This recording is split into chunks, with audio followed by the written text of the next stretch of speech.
My name is Dr. Joy Su. I'm a consultant psychiatrist employed by the psychiatric hospital, but I am community-based, which means I work in the polyclinics. Some of the signs that you look out for persons who may be considering suicide, things like persons are changing their mood. So a person becomes very moody, not just depressed or sad or down or tearful, but a person might be irritable. So they're snapping at you for the slightest thing. The person may be withdrawn from family and friends, so you don't hear the person for a couple of days or weeks. You don't hear the person where you're accustomed to hearing the person every day. They may also increase things like alcohol and drug use or risk-taking behavior like driving recklessly.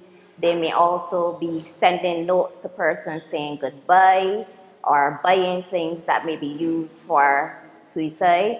The persons may also be talking about death a lot. They may not be mentioning wanting to harm themselves, but they may become obsessed with talking about death and dying and express a wish to die. They may also outright be talking about suicide, and it's not a problem to discuss suicide with a person. Does not make a person more likely to commit suicide. In fact, it decreases the likelihood by giving them a chance to air their concerns. Some of the resources that are available in Barbados for persons who may be thinking or having suicidal ideation. Well, first we have a hotline. So there's the CASA mental health hotline. CASA is the Center for Counseling Addiction Support Alternatives. They have a mental health hotline that opened during the pandemic period, and that hotline is currently operating from 5 to 11.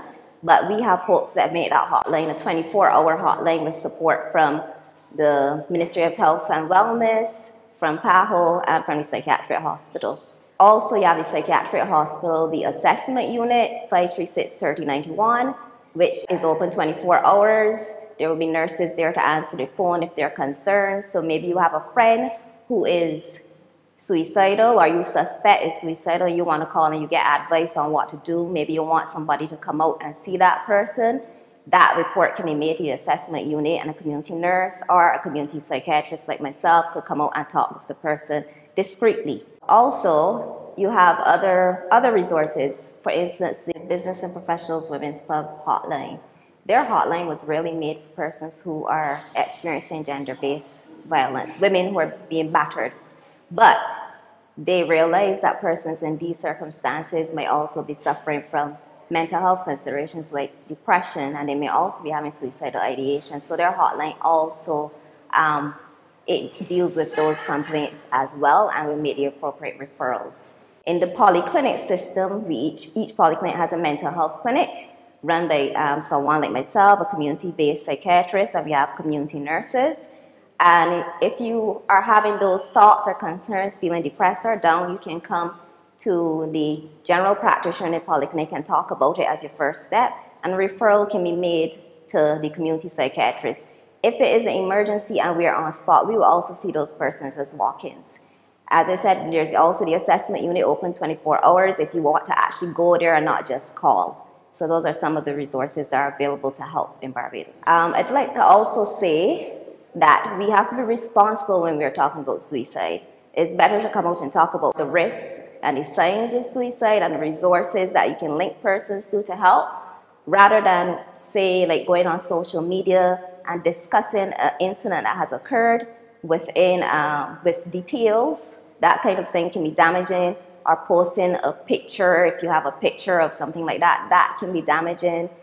Using words like saying successful, those are things that we no longer do, because then it makes it seem like the suicide was a desired outcome. A person completing suicide or dying by suicide is a desired outcome, which isn't.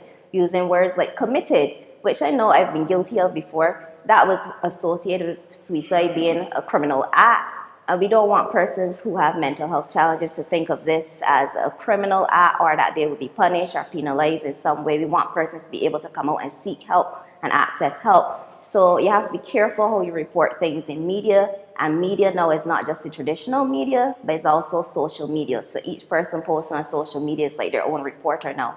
And you have to have some responsibility to know that if you post things concerning a suicide, that it may actually encourage others who are having those thoughts to also go through with a plan that they have for it. So I just encourage everybody to be responsible for what they're posting on social media.